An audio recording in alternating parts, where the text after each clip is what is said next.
Murder on the Orient Express by Agatha Christie. Read by David Suchet. Part 1. The Facts. Chapter 1. An important passenger on the Taurus Express. It was 5 o'clock on a winter's morning in Syria. Alongside the platform at Aleppo stood the train, grandly designated in railway guides as the Taurus Express. It consisted of a kitchen and dining car, a sleeping car, and 2 local coaches. By the step leading up into the sleeping car stood a young French lieutenant, resplendent in uniform, conversing with a small man, muffled up to the ears, of whom nothing was visible but a pink-tipped nose and the 2 points of an upward-curled moustache. It was freezingly cold, and this job of seeing off a distinguished stranger was not one to be envied, but Lieutenant Dubosc performed his part manfully. Graceful phrases fell from his lips in polished French. Not that he knew what it was all about. There had been rumours, of course, as there always were in such cases. The general, his general's, temper had grown worse and worse. And then there had come this Belgian stranger, all the way from England, it seemed. There had been a week of curious tensity. And then certain things had happened. A very distinguished officer had committed suicide, another had resigned. Anxious faces had suddenly lost their anxiety, and certain military precautions were relaxed. And the general, Lieutenant Dubosc's own particular general, had suddenly looked 10 years younger. Dubosc had overheard part of a conversation between him and the stranger. You have saved us, mon cher," said the general emotionally, his great white moustache trembling as he spoke.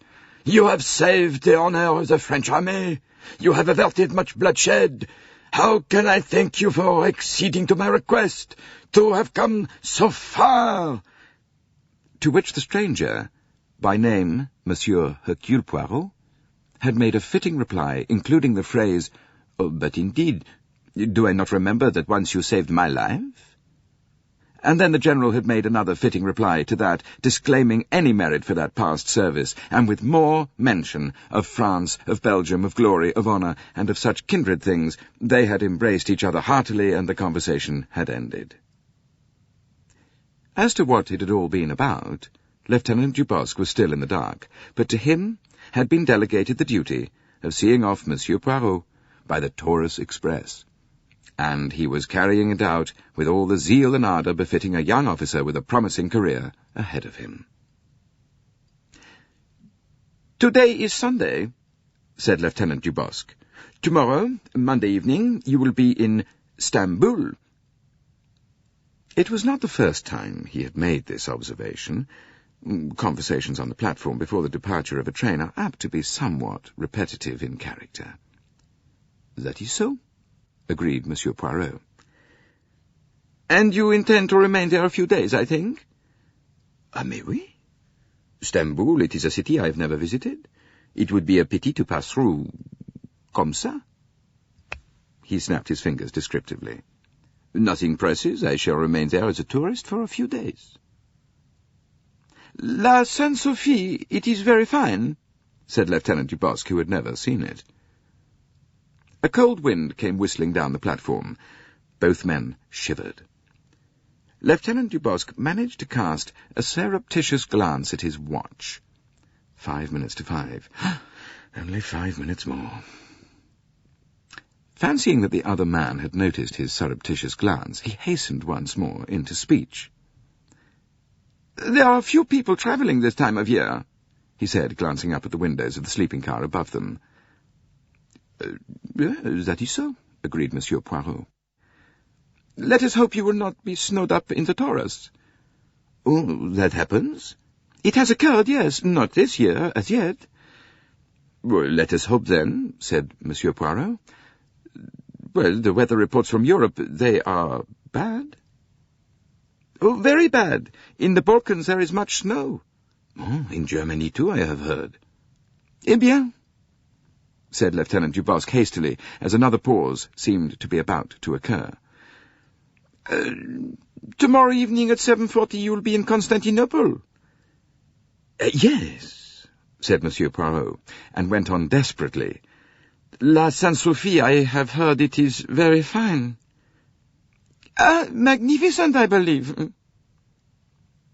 Above their heads, the blind of one of the sleeping car compartments was pushed aside, and a young woman looked out.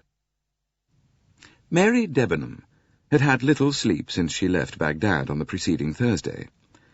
Neither in the train to Kirkuk, nor in the rest house at Mosul, nor last night on the train had she slept properly.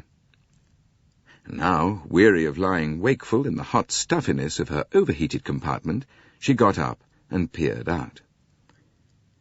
This must be Aleppo. Nothing to see, of course, just a long, poor, lighted platform with loud, furious altercations in Arabic going on somewhere, and two men below her window were talking French. One was a French officer, the other was a little man with enormous moustaches. She smiled faintly. She had never seen anyone quite so heavily muffled up. Oh, it must be very cold outside. Well, that was why they heated the train so terribly. She tried to force the window down lower, but it would not go. The wagon-lee conductor had come up to the two men. The train was about to depart, he said, and Monsieur had better mount. The little man removed his hat. What an egg-shaped head he had. In spite of her preoccupations, Mary Debenham smiled. A ridiculous-looking little man. The sort of little man one could never take seriously. Lieutenant Dubosc was saying his parting speech. He had thought it out beforehand, and had kept it till the last minute. It was a very beautiful, polished speech. Not to be outdone, Monsieur Poirot replied in kind. "En voiture, monsieur," said the wagon-lee conductor. With an air of infinite reluctance, Monsieur Poirot climbed aboard the train. The conductor climbed after him. Monsieur Poirot waved his hand. Lieutenant Dubosc came to the salute. The train, with a terrific jerk, moved slowly forward. "Enfin," murmured Monsieur Hercule Poirot. "Brrr," said Lieutenant Dubosc, realizing to the full how cold he was. "Voilà, monsieur." The conductor displayed to Poirot with a dramatic gesture the beauty of his sleeping compartment and the neat arrangement of his luggage. "The little valise of monsieur, I have placed it here." His outstretched hand was suggestive, and Hercule Poirot placed in it a folded note. "Oh, merci, monsieur." The conductor became brisk and businesslike. "I have the tickets of monsieur. I will also take the passport, please. Monsieur breaks his journey at Stamboul, I understand." Monsieur Poirot assented. "There are not many people travelling, I imagine," he said. "No, monsieur. I have only two other passengers, both English, a colonel from India and a young English lady from Baghdad. Monsieur requires anything?" Monsieur demanded a small bottle of Perrier. 5 o'clock in the morning is an awkward time to board a train, and there were still 2 hours before dawn. Conscious of an inadequate night's sleep and of a delicate mission successfully accomplished, Monsieur Poirot curled up in a corner and fell asleep. When he awoke, it was 9:30, and he sallied forth to the restaurant car in search of hot coffee. There was only one occupant at the moment, obviously the young English lady referred to by the conductor. She was tall, slim, and dark, perhaps 28 years of age. There was a kind of cool efficiency in the way she was eating her breakfast and in the way she called to the attendant to bring her more coffee, which bespoke a knowledge of the world and of travelling. She wore a dark-coloured travelling dress of some thin material eminently suitable for the heated atmosphere of the train. Monsieur Hercule Poirot, having nothing better to do, amused himself by studying her without appearing to do so. She was, he judged, the kind of young woman who could take care of herself with perfect ease wherever she went. She had poise and efficiency. He rather liked the severe regularity of her features and the delicate pallor of her skin. He liked the burnished black head with its neat waves of hair, and her eyes cool, impersonal, and grey. but she was, he decided, just a little too efficient to be what he called jolie femme. Presently, another person entered the restaurant car. This was a tall man between 40 and 50, lean of figure, brown of skin, with hair slightly grizzled round the temples. "Ah, the Colonel from India," said Poirot to himself. The newcomer gave a little bow to the girl. "Morning, Miss Debenham." "Oh, good morning, Colonel Arbuthnot." The Colonel was standing with a hand on the chair opposite her. "Any objection?" he asked. "Oh, of course not. Sit down." "Well, you know, breakfast isn't always a chatty meal." "Well, I should hope not, but I don't bite." The Colonel sat down. "Boy," he called in peremptory fashion. He gave an order for eggs and coffee. His eyes rested for a moment on Hercule Poirot, but they passed on indifferently. Poirot, reading the English mind correctly, knew that he had said to himself, "Only some damned foreigner." True to their nationality, the two English people were not chatty. They exchanged a few brief remarks, and presently the girl rose and went back to her compartment. At lunchtime, the other two again shared a table, and again they both completely ignored the third passenger. Their conversation was more animated than at breakfast. Colonel Arbuthnot talked of the Punjab, and occasionally asked the girl a few questions about Baghdad, where it became clear that she had been in a post as governess. In the course of conversation they discovered some mutual friends, which had the immediate effect of making them more friendly and less stiff. They discussed old Tommy somebody and Jerry someone else. The Colonel inquired whether she was going straight through to England or whether she was stopping in Stamboul. "No, I'm going straight on." "Oh, isn't that rather a pity?" "I came out this way 2 years ago and spent 3 days in Stamboul then." "Oh, I see." "Well, I may say I'm very glad you're going right through, because I am." He made a kind of clumsy little bow, flushing a little as he did so. He is susceptible, la Colonel," thought Hercule Poirot to himself with some amusement. "The train, it is as dangerous as a sea voyage." Miss Debenham said evenly that that would be very nice. Her manner was slightly repressive. The Colonel, Hercule Poirot noticed, accompanied her back to her compartment. Later they passed through the magnificent scenery of the Taurus. As they looked down towards the Silesian gates, standing in the corridor side by side, a sigh came suddenly from the girl. Poirot was standing near them and heard her murmur, "Oh, it's so beautiful. I wish. "Yes?" "I wish I could enjoy it." Arbuthnot did not answer. The square line of his jaw seemed a little sterner and grimmer. "I wish to heaven you were out of all this," he said. "Hush, please, hush." "Oh, it's all right." He shot a slightly annoyed glance in Poirot's direction. Then he went on. "But I don't like the idea of your being a governess, at the beck and call of tyrannical mothers and their tiresome brats." She laughed with just a hint of uncontrol in the sound. "Oh, no, you mustn't think that. The downtrodden governess is quite an exploded myth. I can assure you that it's the parents who are afraid of being bullied by me." They said no more.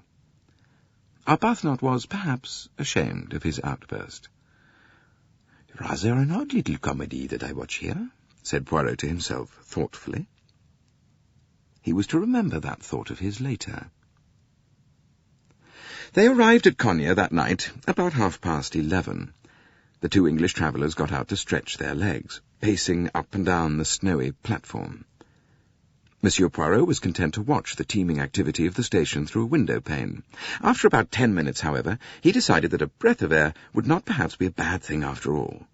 He made careful preparations, wrapping himself in several coats and mufflers and encasing his neat boots in goloshes. Thus attired, he descended gingerly to the platform and began to pace its length. He walked out beyond the engine. It was the voices which gave him the clue to the two indistinct figures standing in the shadow of a traffic van. Arbuthnot was speaking. "Mary," the girl interrupted him. "Not now, not now. When it's all over, when it's behind us, then—" Discreetly, Monsieur Poirot turned away. He wondered. He would hardly have recognized the cool, efficient tone of Miss Debenham. "Curious," he said to himself. The next day he wondered whether, perhaps, they had quarrelled. They spoke little to each other.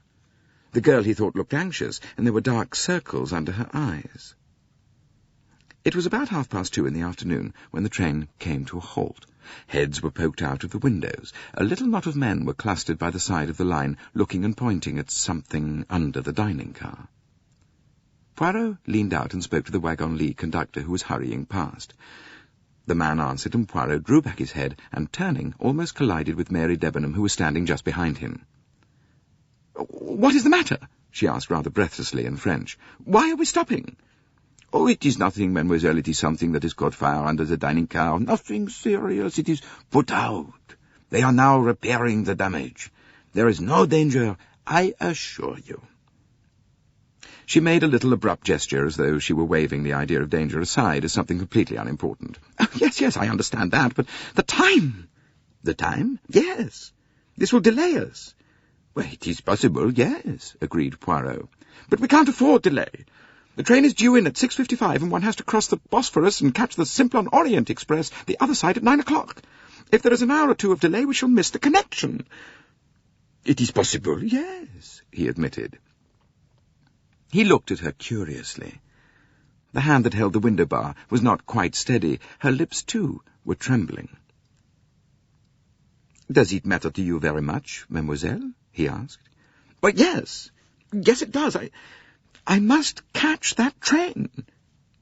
She turned away from him and went down the corridor to join Colonel Arbuthnot. Her anxiety, however, was needless. 10 minutes later, the train started again. It arrived at Hay-de-Passart only 5 minutes late, having made up time on the journey. The Bosphorus was rough, and Monsieur Poirot did not enjoy the crossing. He was separated from his travelling companions on the boat, and did not see them again. On arrival at the Galata Bridge, he drove straight to the Tocatlian Hotel.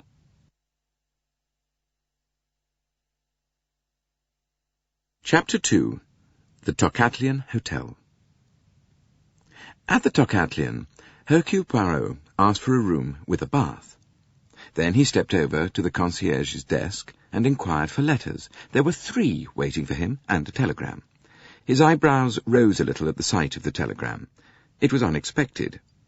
He opened it in his usual, neat, unhurried fashion. The printed words stood out clearly. "Development you predicted in Casner case has come unexpectedly. Please return immediately." Voilà ce qui est embêtant," murmured Poirot vexedly. He glanced up at the clock. "I shall have to go on tonight," he said to the concierge. "At what time does the Simplon Orient leave?" "At 9 o'clock, monsieur." Can you get me a sleeper?" "Assuredly, monsieur. There is no difficulty this time of year. The trains are almost empty. First class or second?" "Oh, first." Très bien, monsieur. How far are you going?" "To London." "Bien, monsieur. I will get you a ticket to London and reserve your sleeping car accommodation in the Stamboul Calais Coach." Poirot glanced at the clock again. It was 10 minutes to 8. "I have time to dine?" "Oh, but assuredly, monsieur." The little Belgian nodded. He went over and cancelled his room order and crossed the hall to the restaurant. As he was giving his order to the waiter, a hand was placed on his shoulder. "Ah, mon vieux, but this is an unexpected pleasure," said a voice behind him. The speaker was a short, stout, elderly man, his hair cut en brosse. He was smiling delightedly. Poirot sprang up. "Ah, Monsieur Bouc!" "Ah, Monsieur Poirot." Monsieur Bouc was a Belgian, a director of the Compagnie Internationale des wagons-lits, and his acquaintance with the former star of the Belgian police force dated back many years. "You find yourself far from home, mon cher," said Monsieur Bouc. "A little affair in Syria." "Ah, and you return home when?" "Tonight." "Ah, splendid, I too. Well, that is to say, I go as far as Lausanne, where I have affair. You travel on the Simplon Orient, I presume?" "Yes. I have just asked them to get me a sleeper. It was my intention to remain here some days, but I have received a telegram recalling me to England on important business." "Ah," sighed Monsieur Bouc. "Les affaires. But you are at the top of the tree nowadays, mon vieux." "Well, some little success I have had, perhaps." Hercule Poirot tried to look modest, but failed signally. Bouc laughed. "Well, we will meet later," he said. Hercule Poirot addressed himself to the task of keeping his moustaches out of the soup. That difficult task accomplished, he glanced round him whilst waiting for the next course. There were only about half a dozen people in the restaurant, and of those half a dozen there were only two that interested Hercule Poirot. These two sat at a table not far away. The younger was a likeable-looking young man of 30, clearly an American. It was, however, not he, but his companion, who had attracted the little detective's attention. He was a man of between 60 and 70. From a little distance he had the bland aspect of a philanthropist. His slightly bald head, his domed forehead, the smiling mouth that displayed a very white set of false teeth, all seemed to speak of a benevolent personality. Only the eyes belied this assumption. They were small, deep-set, and crafty. Not only that. As the man, making some remark to his young companion, glanced across the room, his glance stopped on Poirot for a moment, and just for that second there was a strange malevolence and unnatural tensity in the glance. Then he rose. "Pay the bill, Hector," he said. His voice was slightly husky in tone. It had a queer, soft, dangerous quality. When Poirot rejoined his friend in the lounge, the other two men were just leaving the hotel. Their luggage was being brought down. The younger was supervising the process. Presently he opened the glass door and said, "Quite ready now, Mr. Ratchet." The elder man grunted an assent and passed out. "Eh bien," said Poirot, "what do you think of those two?" "They are American," said Monsieur Bouc. "Assuredly they are Americans. I meant, what did you think of their personality?" "The young man seemed quite agreeable." "And the other?" To tell you the truth, my friend, I did not care for him. He produced on me an unpleasant impression. And you?" Hercule Poirot was a moment before replying. "When he passed me in the restaurant," he said at last, "I had a curious impression. It was as though a wild animal, an animal savage, but savage, you understand, had passed me by." "And yet he looked altogether of the most respectable?" "Precisement. The body, the cage, is everything of the most respectable, but through the bars the wild animal looks out." "You are fanciful, mon vieux," said Monsieur Bouc. "It may be so, but I could not rid myself of the impression that evil had passed me by very close." "That respectable American gentleman?" "That respectable American gentleman." "Well," said Monsieur Bouc cheerfully, "it may be so, though there is much evil in the world." At that moment the door opened and the concierge came towards them. He looked concerned and apologetic. "It is extraordinary, monsieur," he said to Poirot. "There is not one first-class sleeping berth to be had on the train." "Comment?"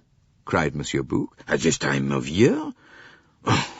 Without doubt there is some party of journalists, of politicians." "I don't know, sir," said the concierge, turning to him respectfully, "but that's how it is." Well, Monsieur Bouc turned to Poirot. "Have no fear, my friend. We will arrange something. There is always one compartment, the number 16, which is not engaged. The conductor sees to that." He smiled, then glanced up at the clock. "Come," he said.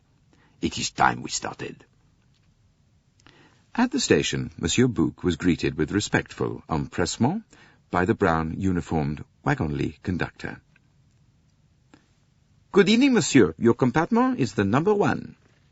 He called to the porters, and they wheeled their load halfway along the carriage on which the tin plates proclaimed its destination: Istanbul, Trieste, Calais. "You are full up tonight, I hear." "Ah, it is incredible, monsieur. All the world elects to travel tonight." "All the same, you must find room for this gentleman here. He is a friend of mine. He can have the number 16. "Ah, it is taken, monsieur." "What? The number 16? A glance of understanding passed between them, and the conductor smiled. He was a tall, sallow man of middle age. "Ah, but yes, monsieur. As I told you, we are full everywhere." "But what passes itself?" demanded Monsieur Bouc angrily. "There is a conference somewhere. It is a party." "No, monsieur. It is only chance. It just happens that many people have elected to travel tonight." Monsieur Bouc made a clicking sound of annoyance. "At Belgrade," he said, "there will be the slip coach from Athens. There will also be the Bucharest-Paris coach. But we do not reach Belgrade until tomorrow evening. The problem is for tonight. Well, there is no second-class berth free?" "Well, there is a second-class berth, monsieur." "Well, then." But it is a lady's berth. There is already a German woman in the compartment, a lady's maid." La, that is awkward," said Monsieur Bouc. Do not distress yourself, my friend," said Poirot. "I must travel in an ordinary carriage." "No, not at all, not at all." He turned once more to the conductor. "Everyone has arrived?" "Why, it is true," said the man, "that there is one passenger who has not yet arrived." He spoke slowly with hesitation. "But speak then." "Number 7 berth, a second class. The gentleman has not yet come, and it is 4 minutes to 9. "Who is it?" "An Englishman." The conductor consulted his list. Monsieur Harris." "Ah, a name of good omen," said Poirot. "I read my Dickens. Monsieur Harris, he will not arrive." Put Monsieur's luggage in number 7, said Monsieur Bouc. "If this Monsieur Harris arrives, we will tell him that he is too late, that berths cannot be retained so long. We will arrange the matter one way or another. What do I care for Monsieur Harris?" "As monsieur pleases," said the conductor. He spoke to Poirot's porter, directing him where to go. Then he stood aside the steps to let Poirot enter the train. "Tout à fait au bout, monsieur," he called. "The end compartment but 1. Poirot passed along the corridor, a somewhat slow progress, as most of the people travelling were standing beside the carriages. His polite "pardon" were uttered with the regularity of clockwork. At last he reached the compartment indicated. Inside it, reaching up to a suitcase, was the tall young American of the Tocatlian. He frowned as Poirot entered. "Oh, excuse me," he said. "I think you've made a mistake." Then, laboriously in French, "Je crois que vous avez an erreur." Poirot replied in English, "You are Mr. Harris?" No, my name is McQueen. But at that moment the voice of the wagon-lit conductor spoke from over Poirot's shoulder, an apologetic, rather breathless voice. "There is no other berth on the train, monsieur. The gentleman has to come in here." He was hauling up the corridor window as he spoke and began to lift in Poirot's luggage. Poirot noticed the apology in his tone with some amusement. Doubtless the man had been promised a good tip if he could keep the compartment for the sole use of the other traveller. However, even the most munificent of tips lose their effect when a director of the company is on board and issues his orders. The conductor emerged from the compartment, having swung the suitcases up onto the racks. "Voilà, monsieur," he said. "All is arranged. Yours is the upper berth, the number 7. We start in 1 minute." He hurried off down the corridor. Poirot re-entered the compartment. A phenomenon I have seldom seen," he said cheerfully. "A wagonly conductor himself puts up the luggage. It is unheard of." His fellow traveller smiled. He had evidently got over his annoyance. Had probably decided that it was no good to take the matter other than philosophically. "The train's remarkably full," he said. A whistle blew. There was a long, melancholy cry from the engine. Both men stepped out into the corridor. Outside, a voice shouted, "En voiture!" "Well, we're off," said McQueen. But they were not quite off. The whistle blew again. "I say, sir," said the young man suddenly, "if you'd rather have the lower berth, easier and all that, well, that's all right by me." A likeable young fellow. "Oh, no," protested Poirot. "I would not deprive you." "But, no, that's all right." "But you are too amiable." Polite protests on both sides. "It is for 1 night only," explained Poirot. "At Belgrade." "Oh, I see. You're getting out of Belgrade?" "Well, not exactly. You see..." There was a sudden jerk. Both men swung round to the window, looking out at the long, lighted platform as it slid slowly past them. The Orient Express had started on its 3 days' journey across Europe.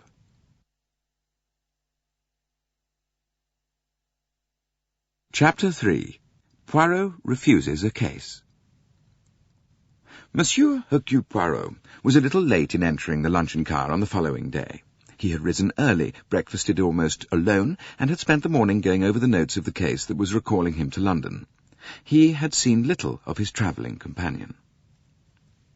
Monsieur Bouc, who was already seated, gesticulated a greeting and summoned his friend to the empty place opposite him. Poirot sat down and soon found himself in the favoured position of the table, which was served first, and with the choicest morsels. The food, too, was unusually good. It was not till they were eating a delicate cream cheese that Monsieur Bouc allowed his attention to wander to matters other than nourishment. He was at the stage of a meal when one becomes philosophic. He sighed. "If I had but the pen of a Balzac, I would depict this scene." He waved a hand. "It is an idea, that," said Poirot. "Ah, you agree. It has not been done, I think, and yet it lends itself to romance, my friend. All around us are people of all classes, of all nationalities, of all ages. For 3 days these people, these strangers to one another, are brought together. They sleep and eat under one roof. They cannot get away from each other. At the end of 3 days they part, they go their several ways, never perhaps to see each other again." "And yet," said Poirot, "suppose an accident." "Ah, no, my friend." "Oh, from your point of view it would be regrettable, I agree, but nevertheless, let us just for one moment suppose it. Then, perhaps, all these here are linked together, by death."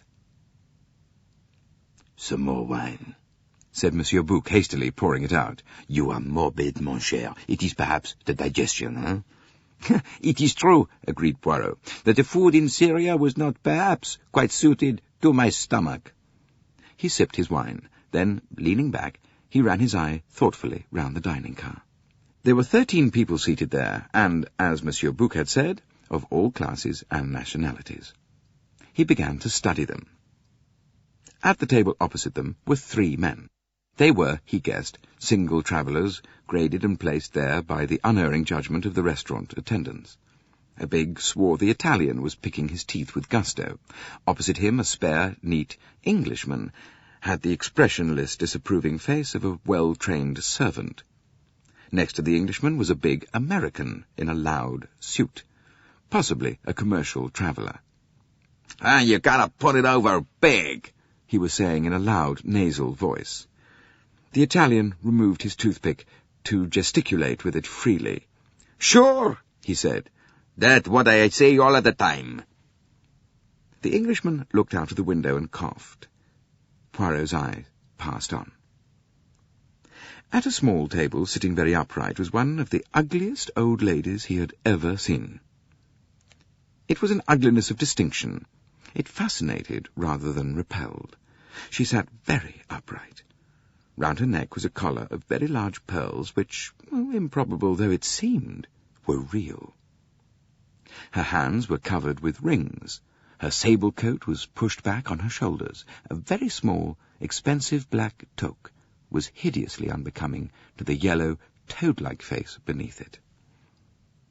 She was speaking now to the restaurant attendant in a clear, courteous, but completely autocratic tone. "You will be sufficiently amiable to place in my compartment a bottle of mineral water and a large glass of orange juice. You will arrange that I shall have chicken cooked without sauces for dinner this evening. Also some boiled fish." The attendant replied respectfully that it should be done. She gave a slight, gracious nod of the head and rose. Her glance caught Poirot's and swept over him with the nonchalance of the uninterested aristocrat. "That is Princess Dragomirov," said Monsieur Bouc in a low tone. "She is a Russian. Her husband realized all this money before the revolution and invested it abroad. She is extremely rich, a cosmopolitan." Poirot nodded. He had heard of Princess Dragomirov. "But she is a personality," said Monsieur Bouc. "Ugly as sin, but she makes herself felt, you agree?" Poirot agreed. At another of the large tables, Mary Debenham was sitting with two other women. One of them was a tall, middle-aged woman in a plaid blouse and tweed skirt. She had a mass of faded yellow hair, unbecomingly arranged in a large bun, wore glasses, and had a long, mild, amiable face, rather like a sheep. She was listening to the third woman, a stout, pleasant-faced, elderly woman, who was talking in a slow, clear monotone which showed no signs of pausing for breath or coming to a stop. "And so my daughter said, 'Why,' she said, 'you just can't apply American methods in this country. It's just natural to the folks here to be indolent,' she said. 'They just haven't got any hustle in them.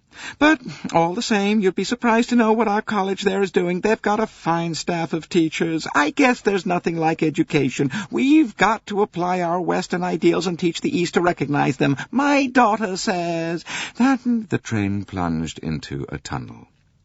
The calm, monotonous voice was drowned. At the next table, a small one, sat Colonel Arbuthnot, alone. His gaze was fixed upon the back of Mary Debenham's head. They were not sitting together, yet it could easily have been managed. Why?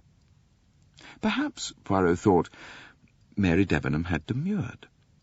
Well, a governess learns to be careful. Appearances are important. A girl with her living to get has to be discreet. His glance shifted to the other side of the carriage. At the far end, against the wall, was a middle-aged woman dressed in black with a broad, expressionless face. German or Scandinavian, he thought. Probably a German lady's maid. After her came a couple leaning forward and talking animatedly together. The man wore English clothes of loose tweed, but he was not English. Though only the back of his head was visible to Poirot, the shape of it and the set of his shoulders betrayed him. A big man, well made. He turned his head suddenly, and Poirot saw his profile. A very handsome man of 30-odd, with a big fair moustache. The woman opposite him was a mere girl, 20 at a guess. A tight-fitting little black coat and skirt, white satin blouse, small, chic black toque perched at the fashionable, outrageous angle. She had a beautiful, foreign-looking face, dead white skin, large brown eyes, jet-black hair. She was smoking a cigarette in a long holder. Her manicured hands had deep red nails. She wore one large emerald set in platinum. There was coquetry in her glance and voice. Elle est jolie et chic, murmured Poirot. Husband and wife, eh? Monsieur Bouc nodded. Hungarian embassy, I believe, he said. A handsome couple. There were only 2 more lunches. Poirot's fellow traveller, McQueen, and his employer, Mr. Ratchett. The latter sat facing Poirot, and for the second time Poirot studied that unprepossessing face, noting the false benevolence of the brow and the small, cruel eyes. Doubtless Monsieur Bouc saw a change in his friend's expression. Is it at your wild animal that you look? He asked. Poirot nodded. As his coffee was brought to him, Monsieur Bouc rose to his feet. Having started before Poirot, he had finished some time ago. I return to my compartment, he said. Come along presently and converse with me. With pleasure. Poirot sipped his coffee and ordered a liqueur. The attendant was passing from table to table with his box of money, accepting payment for bills. The elderly American lady's voice rose shrill and plaintive. My daughter says, take a book of food tickets and you'll have no trouble at all. Now, that isn't so. Seems they have to have 10% tip, and then there's that bottle of mineral water and a queer sort of water, too. They haven't got any Evian or Vichy, which seems queer to me. It is.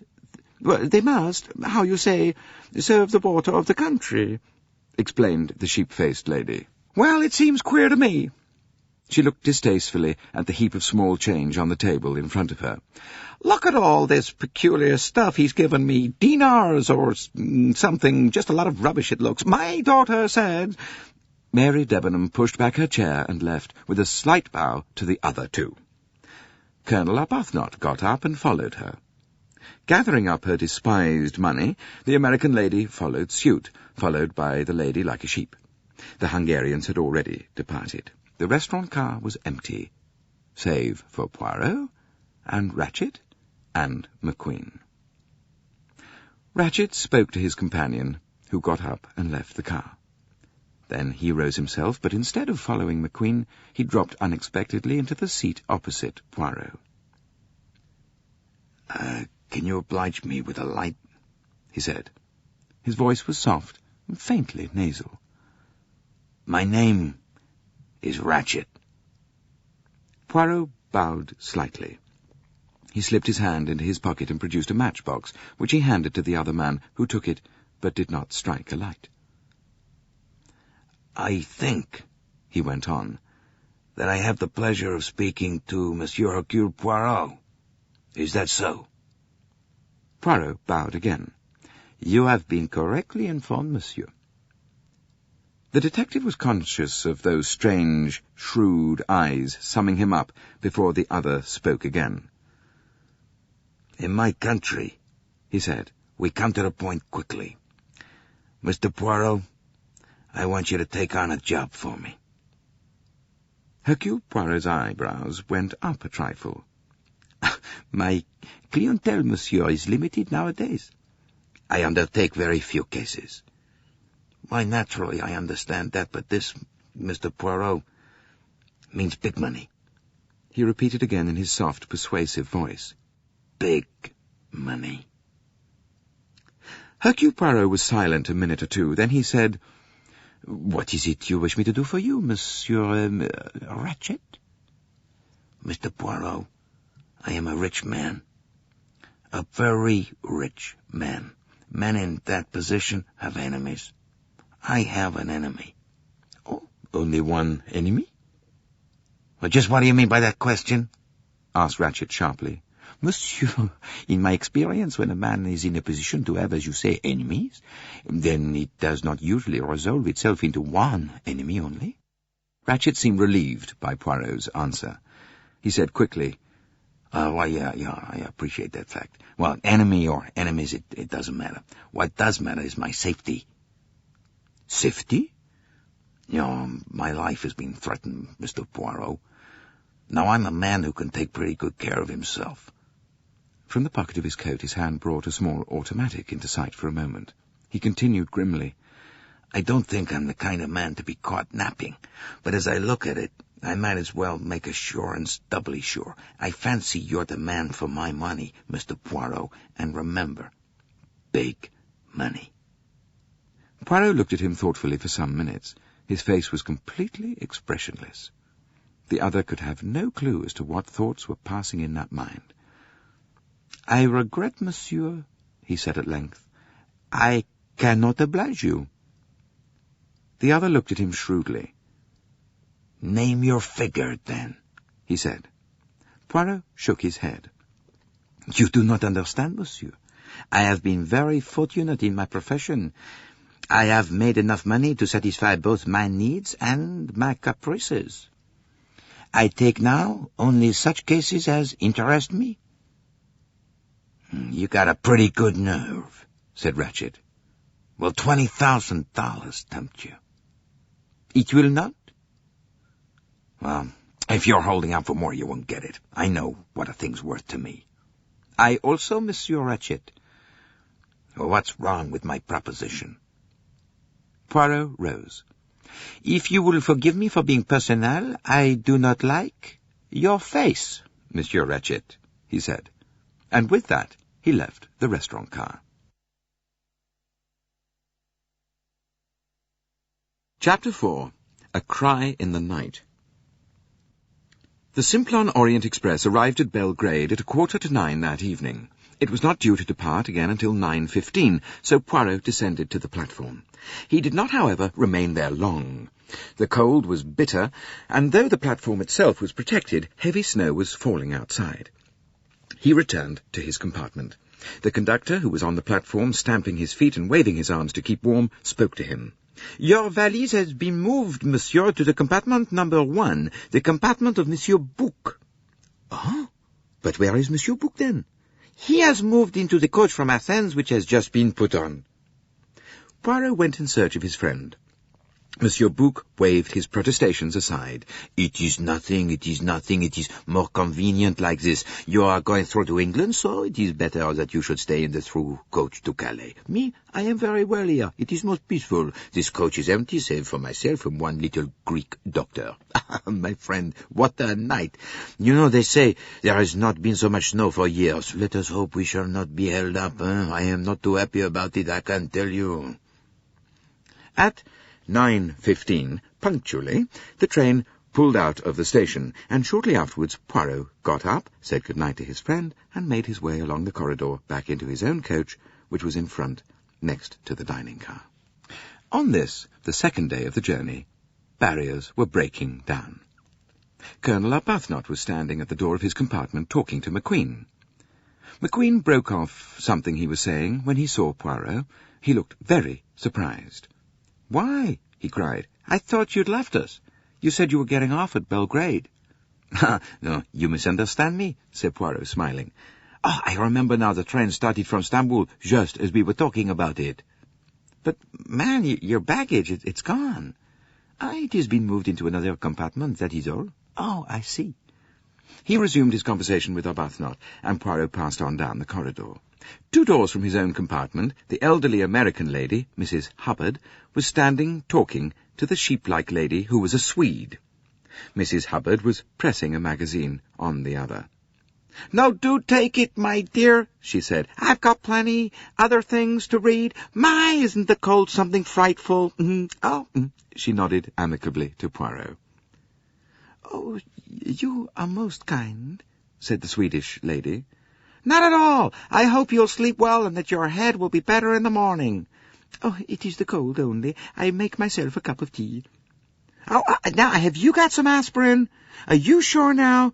'Cause I got plenty. Oh, well, good night, my dear." She turned to Poirot conversationally as the other woman departed. "Oh, poor creature, she's a Swede. As far as I can make out, she's a kind of missionary, a teaching one. A nice creature, but doesn't talk much English. She was most interested in what I told her about my daughter." Poirot, by now, knew all about Mrs. Hubbard's daughter. Well, everyone on the train who could understand English did. how she and her husband were on the staff of a big American college in Smyrna, and how this was Mrs. Hubbard's first journey to the East, and what she thought of the Turks and their slipshod ways, and the condition of their roads. The door next to them opened, and the thin, pale manservant stepped out. Inside, Poirot caught a glimpse of Mr. Ratchett sitting up in bed. He saw Poirot, and his face changed, darkening with anger. Then the door was shut. Mrs. Hubbard drew Poirot a little aside. "You know, I'm dead scared of that man." "Oh, no, not the valet, the other, his master." "Master, indeed. There's something wrong about that man. My daughter always says I'm very intuitive. When Mama gets a hunch, she's dead right. That's what my daughter says, and I've got a hunch about that man. He's next door to me, and I don't like it. I put my grips against the communicating door last night. I thought I heard him trying the handle. Do you know, I shouldn't be a bit surprised if that man turns out to be a murderer. One of these train robbers you read about. Well, I dare say I'm foolish, but there it is. I'm downright scared of that man. My daughter said I'd have an easy journey, but somehow I don't feel happy about it. No, it may be foolish, but I feel anything might happen. Anything at all. And how that nice young fellow can bear to be his secretary, I can't think." Colonel Arbuthnot and McQueen were coming towards them down the corridor. "Well, come into my carriage," McQueen was saying. "It isn't made up for the night yet. But now, what I want to get right about your policy in India is this." The men passed and went on down the corridor to McQueen's carriage. Mrs. Hubbard said good night to Poirot. "Well, I guess I'll go right to bed and read," she said. "Good night." "Good night, madame." Poirot passed into his own compartment, which was the next one beyond Ratchett's. He undressed and got into bed, read for about half an hour, and then turned out the light. He awoke some hours later, and awoke with a start. He knew what it was that had awakened him. A loud groan, almost a cry, somewhere close at hand. At the same moment the ting of a bell sounded sharply. Poirot sat up and switched on the light. He noticed that the train was at a standstill, presumably at a station. That cry had startled him. He remembered that it was Ratchett who had the next compartment. He got out of bed and opened the door, just as the wagonly conductor came hurrying along the corridor and knocked on Ratchett's door. Poirot kept his door open a crack and watched. The conductor tapped a second time. A bell rang, and a light showed over another door farther down. The conductor glanced over his shoulder. At the same time, a voice from within the next-door compartment called out, "Ce n'est rien, je me suis trompé." "Bien, monsieur." The conductor scurried off again, to knock at the door, where the light was showing. Poirot returned to bed, his mind relieved, and switched off the light. He glanced at his watch. It was just 23 minutes to 1.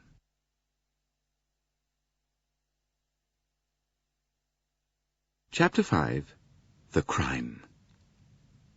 He found it difficult to go to sleep again at once. Well, for one thing, he missed the motion of the train. If it was a station outside, it was curiously quiet. By contrast, the noises on the train seemed unusually loud. He could hear Ratchett moving about next door. A click as he pulled down the wash-basin, the sound of the tap running, a splashing noise, then another click as the basin shut to again. Footsteps passed up the corridor outside, the shuffling footsteps of someone in bedroom slippers. Hercule Poirot lay awake, staring at the ceiling. Why was the station outside so silent? His throat felt dry. He had forgotten to ask for his usual bottle of mineral water.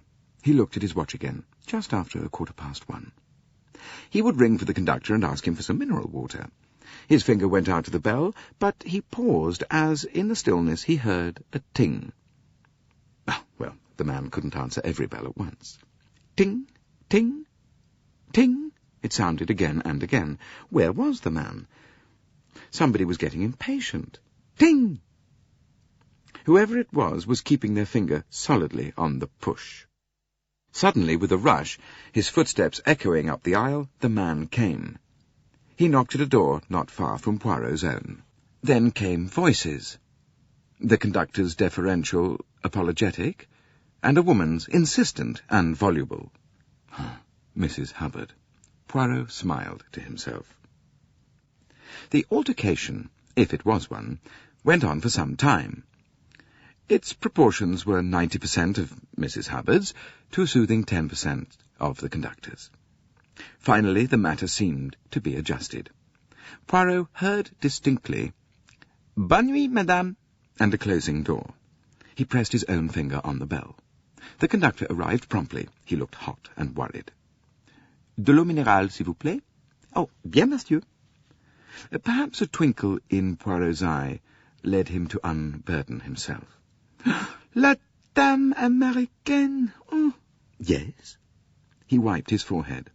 "Imagine to yourself the time I have had with her. She insists, but insists, that there is a man in her compartment. Figure to yourself, monsieur, in a space of this size, eh?" He swept a hand round. "Where would he conceal himself? I argue with her. I point out that it is impossible, but she insists. She woke up and there was a man there. And how, I asked, did he get out and leave the door bolted behind him? But she will not listen to reason. As though there were not enough to worry us already. This snow and—" "Snow? Oh, but yes, monsieur. Monsieur has not noticed. The train has stopped. We have run into a snowdrift. Oh, heaven knows how long we will be here. I remember once being snowed up for 7 days. Where are we? Between Vinkovki and Broad." "Oh, la la," said Poirot vexedly. The man withdrew and returned with the water. "Bonsoir, monsieur." Poirot drank a glass of water and composed himself to sleep. He was just dropping off when something again woke him. This time it was as though something heavy had fallen with a thud against the door. He sprang up, opened it, and looked out. Nothing. But to his right, some way down the corridor, a woman wrapped in a scarlet kimono was retreating from him. At the other end, sitting on his little seat, the conductor was entering up figures on large sheets of paper. Everything was deathly quiet. "Decidedly, I suffer from the nerves," said Poirot, and retired to bed again. This time he slept till morning. When he awoke, the train was still at a standstill. He raised a blind and looked out. Heavy banks of snow surrounded the train. He glanced at his watch and saw that it was past 9 o'clock. At 9:45, neat, spruce, and dandified as ever, he made his way to the restaurant car where a chorus of woe was going on. Any barriers that might have been between the passengers had now quite broken down. All were united by a common misfortune. Mrs. Hubbard was loudest in her lamentations. "My daughter said it would be the easiest way in the world. Just sit in the train until I got to Paris. And now we may be here for days and days," she wailed. "And my boat sails day after tomorrow. Well, how am I going to catch it now? Why, I can't even wire to cancel my passage. I feel too mad to talk about it." The Italian said that he had urgent business himself in Milan. The large American said that was too bad, ma'am, and soothingly expressed a hope that the train might make up time. "My sister, her children wait for me," said the Swedish lady, and wept. "I get no word to them. What they think, they will say bad things have happened to me." "How long shall we be here?" demanded Mary Debenham. "Doesn't anybody know?" Her voice sounded impatient, but Poirot noted that there were no signs of that almost feverish anxiety which she had displayed during the check to the Taurus Express. Mrs. Hubbard was off again. "There isn't anybody knows a thing on this train, and nobody's trying to do anything, just a pack of useless foreigners. Why, if this were at home, there'd be someone at least trying to do something." Arbuthnot turned to Poirot and spoke in careful British French. "Vous êtes un directeur de la ligne, je crois, monsieur. Vous pouvez nous dire—" Smiling, Poirot corrected him. No, he said in English. "It is not I. You confound me with my friend Monsieur Bouc." "Oh, I'm sorry." Oh, not at all. It is most natural. I am now in the compartment that he had formerly. Monsieur Bouc was not present in the restaurant car, and Poirot looked about to notice who else was absent. Princess Dragomirov was missing, and the Hungarian couple, also Ratchet, his valet, and the German lady's maid. The Swedish lady wiped her eyes. "Oh, I am foolish," she said. "I am baby to cry. All for the best, whatever happen." This Christian spirit, however, was far from being shared. "Yeah, well, that's all very well," said McQueen restlessly. "We may be here for days." "What is this country, anyway?" demanded Mrs. Hubbard tearfully. On being told it was Yugoslavia, she said, "Oh, one of these Balkan things. Well, what can you expect?" You are the only patient one, mademoiselle," said Poirot to Miss Debenham. She shrugged her shoulders slightly. "Well, what can one do?" "You are philosopher, mademoiselle." "Well, that implies a detached attitude. I think my attitude is more selfish.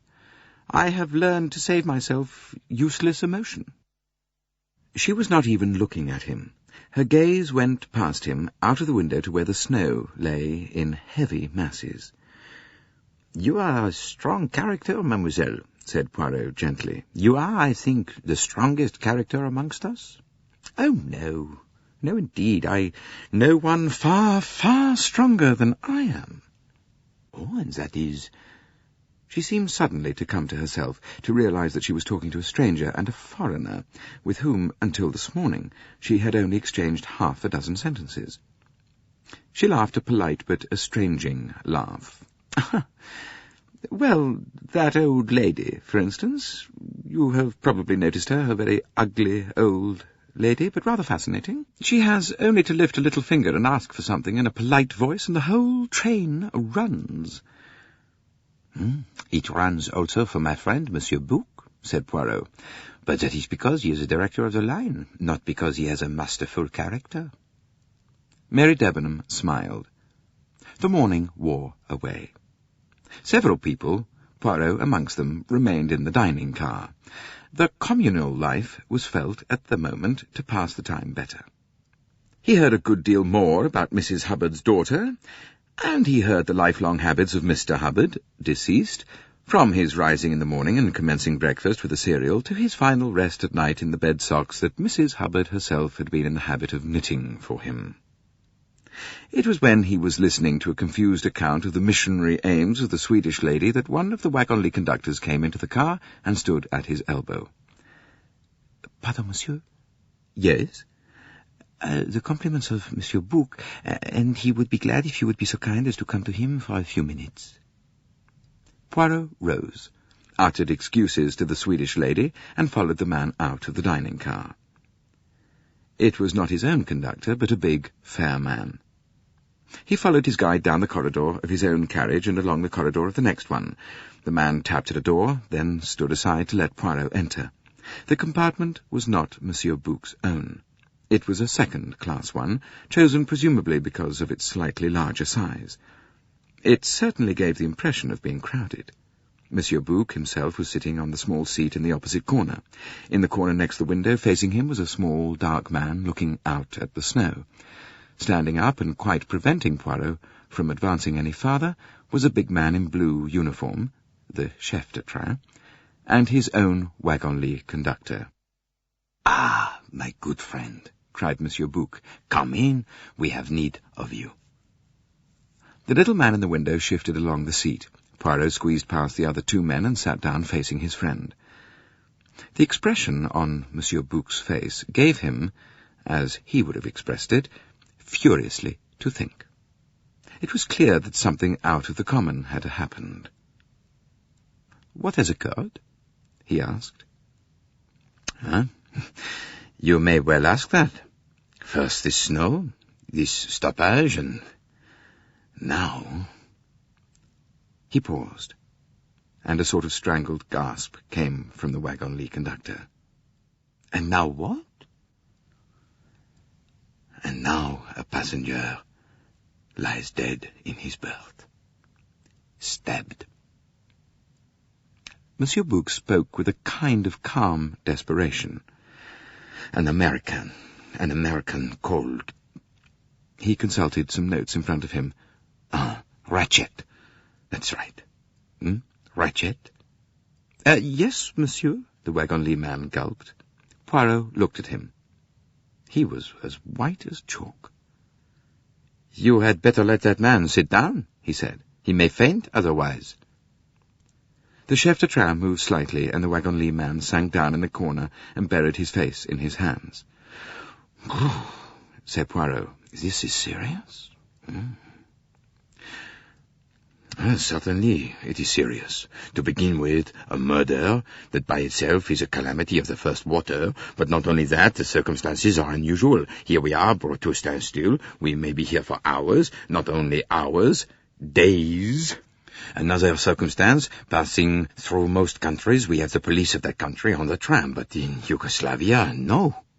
You comprehend? It is a position of great difficulty, said Poirot. There is worse to come. Dr. Constantine. I forgot. I have not introduced you. Dr. Constantine, Monsieur Poirot.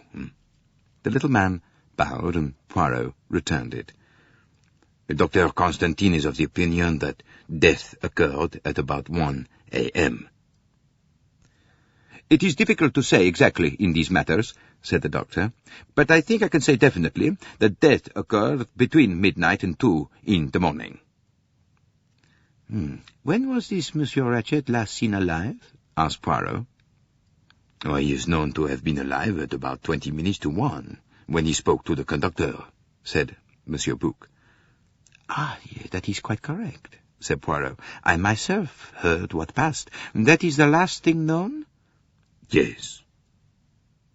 Poirot turned toward the doctor, who continued. The window of Monsieur Ratchet's compartment was found wide open, leading one to suppose that the murderer escaped that way. But in my opinion, that open window is a blind. Anyone departing that way would have left distinct traces in the snow. There were none. The crime was discovered when? Asked Poirot. Michel? The Wagonlit conductor sat up. His face still looked pale and frightened.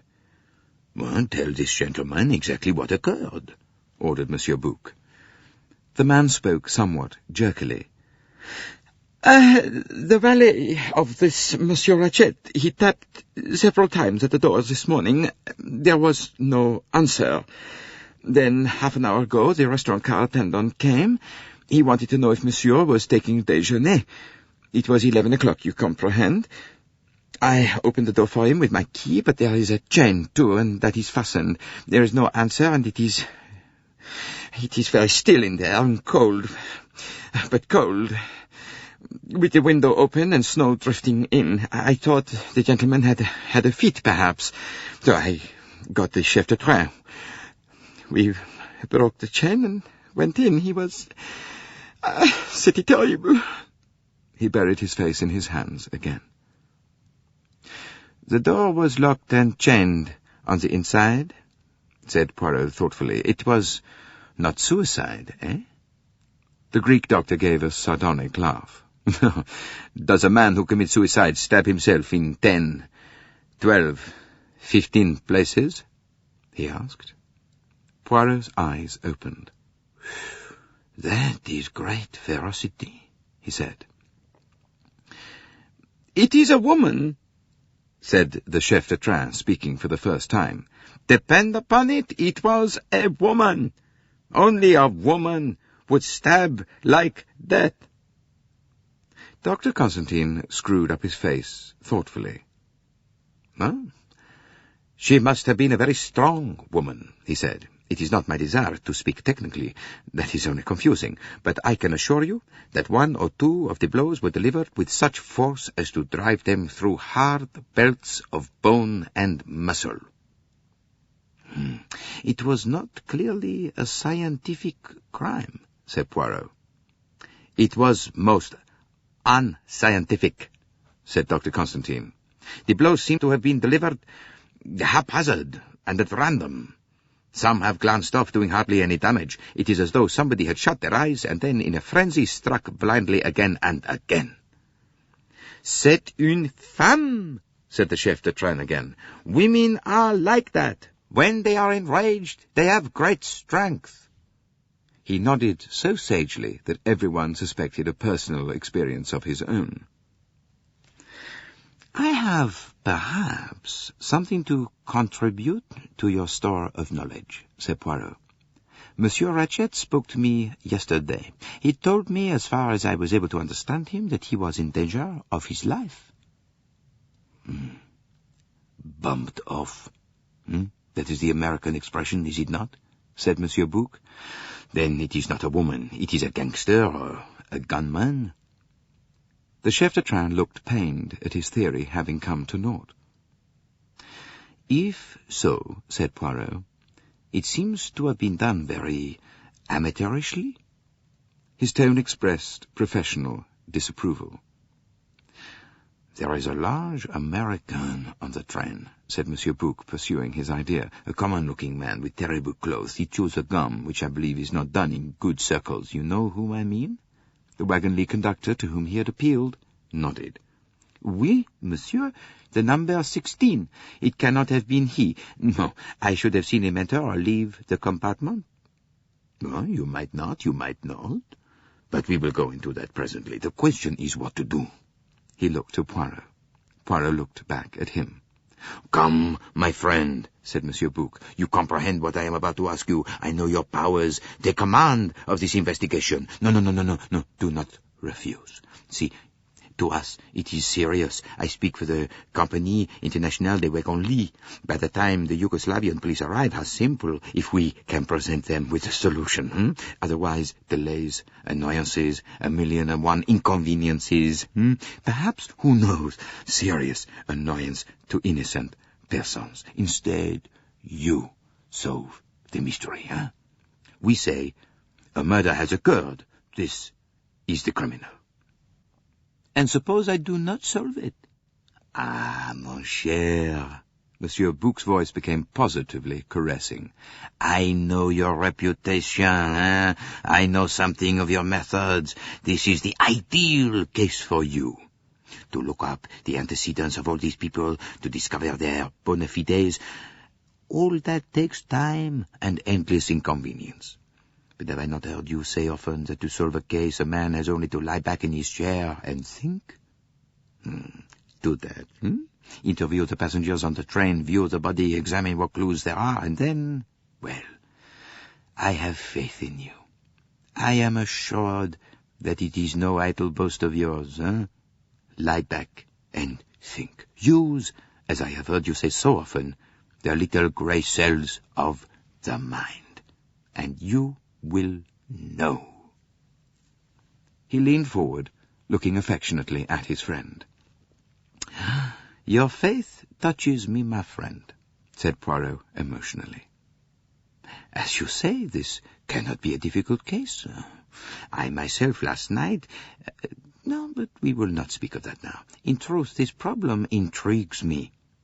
I was reflecting, not half an hour ago, that many hours of boredom lay ahead whilst we are stuck here, and now a problem lies ready to my hand. You accept, then? Said Monsieur Bouc eagerly. C'est entendu. You place the matter in my hands. Oh, good. We are all at your service. Now, to begin with, I should like a plan of the Stamboul Calais Coach, with a note of the people who occupied the several compartments. And I should also like to see their passports and their tickets. Michel, will you get those? The wagon-lee conductor left the compartment. Now, what other passengers are there on the train? Asked Poirot. In this coach, Dr. Constantine and I are the only travellers. In the coach from Bucharest is an old gentleman with a lame leg. He is well known to the conductor. Beyond that are the ordinary carriages, but these do not concern us, since they were locked after dinner had been served last night. Forward of the Stamboul Calais coach there is only the dining car. Then it seems, said Poirot slowly, as though we must look for our murderer in the Stamboul Calais coach. He turned to the doctor. That is what you were hinting, I think? The Greek nodded. At half an hour after midnight, we ran into the snowdrift. No one can have left the train since then." Monsieur Bouc said solemnly, "So the murderer is with us? On the train now." End of Side 1.